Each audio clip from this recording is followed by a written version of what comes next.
Phase और neutral के बीच में वोल्टेज चेक कर रहा हूँ, फेज और न्यूट्रल के बीच में बराबर आ रही है।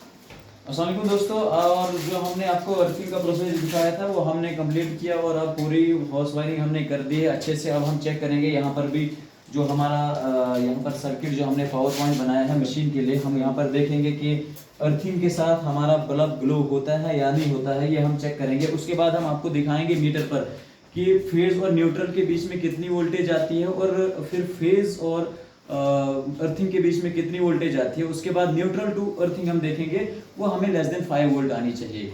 और जो हमारी फेज और न्यूट्रल के बीच में आएगी वोल्टेज मीटर पर, उतनी हमें फेज और अर्थिंग के बीच में आनी चाहिए। इसका मतलब ये होता है कि फिर आपकी अर्थिंग जो है वो कंप्लीट सक्सेसफुल हो गई है। और देखो पहले मैं चेक करूंगा इसको, देखो ये हमारा फेज और न्यूट्रल के बीच में बल्ब जलाएंगे हम। ये फेज और न्यूट्रल के बीच में मैं बल्ब को ग्लो कर रहा हूँ, ये बल्ब ग्लो हो रहा है। अब इसके बाद में फेज और अर्थिंग के बीच में हमारा फेज राइट साइड होता है और लेफ्ट साइड हमारा न्यूट्रल होता है, ये तो हमने चेक किया। अब हम चेक करेंगे ये हमारा फेज और ये अर्थिंग के साथ अगर बल्ब ग्लो होता है तो मतलब अर्थिंग जो है वो पास हो रही है। हाँ, तो हमारी ये जो अर्थिंग है ये पास हो रही है और बल्ब बराबर ग्लो हो रहा है। जहाँ पर न्यूट्रल और इसके बीच में हुआ था, न्यूट्रल और अर्थिंग के बीच, न्यूट्रल और फेज़ के बीच में हुआ था, न्यूट्रल फेज़ और अर्थिंग के बीच में बराबर ग्लो कर रहा है बल्ब। अब हम मीटर पर चेक करेंगे, हम आपको दिखाएंगे कि मीटर पर किस तरह से चेक किया जाता है।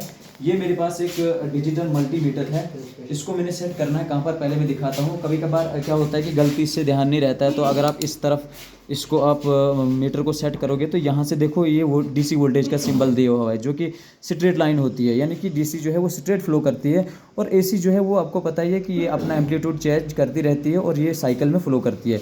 इसलिए मैं इसको डीसी के बजाय एसी पर रख देता हूँ, सेट कर देता हूँ 200 वोल्ट पर। अगर मैं 750 वोल्ट पर रखूँगा तो ये हाई वोल्टेज हो जाएगा। तो हमारे यहाँ पर 250 के आसपास होता है, लेकिन हमारे घरों तक 150-160 के आसपास ही पहुँचती है।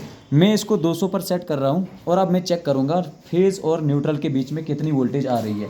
मैं फेज़ और न्यूट्रल के बीच में वोल्टेज चेक कर रहा हूँ, ये हमारी 164 के आसपास आ रही है, देखो वहाँ 164। अब मैं चेक करूँगा फेज़ और अर्थिंग के बीच में, हमारी वोल्टेज बिल्कुल बराबर आनी चाहिए। इसका मतलब ये होता है कि हमारी अर्थिंग जो है वो पास हो गई है। अब मैं देखता हूँ इसके बीच में कितना डिफरेंस आ रहा है।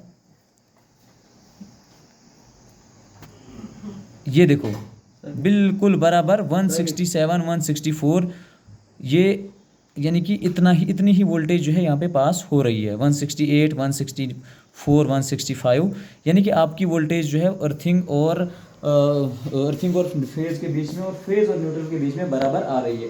अब मैं चेक करूँगा इसको न्यूट्रल और अर्थिंग के बीच में, यानी कि वो लेस देन 5 वोल्ट ही आनी चाहिए। ये देखो मैं यहाँ चेक कर रहा हूँ, ये मैं न्यूट्रल और अर्थिंग के बीच में चेक कर रहा हूँ। ये देखो 3.7 3 पॉइंट कुछ, मतलब ये चेंज होती रहती है। पहले क्योंकि हमने जब सुबह चेक किया था तो 2.5 आ रही थी, अभी जो है वो 3.5 आ रही है। यानी कि टेक्नीशियन ने हमें ये बोला था कि यहाँ पर जो अल्ट्रासाउंड और एक्सरे मशीन का टेक्नीशियन है, उन्होंने हमें ये बोला था लेस देन 5 वोल्ट ही जो है वो अर्थिंग आनी चाहिए। तो ये लेस देन 5 वोल्ट आ रही है, देखो क्योंकि इसका जो नोब है अच्छे से सेट नहीं हो रहा है इस बोर्ड के अंदर, इसलिए ये वेरिएट हो रहा है। देखो 3.5 3.7 ये करके वोल्टेज आ रही है, हाँ लेस देन 5 वोल्ट आ रही है।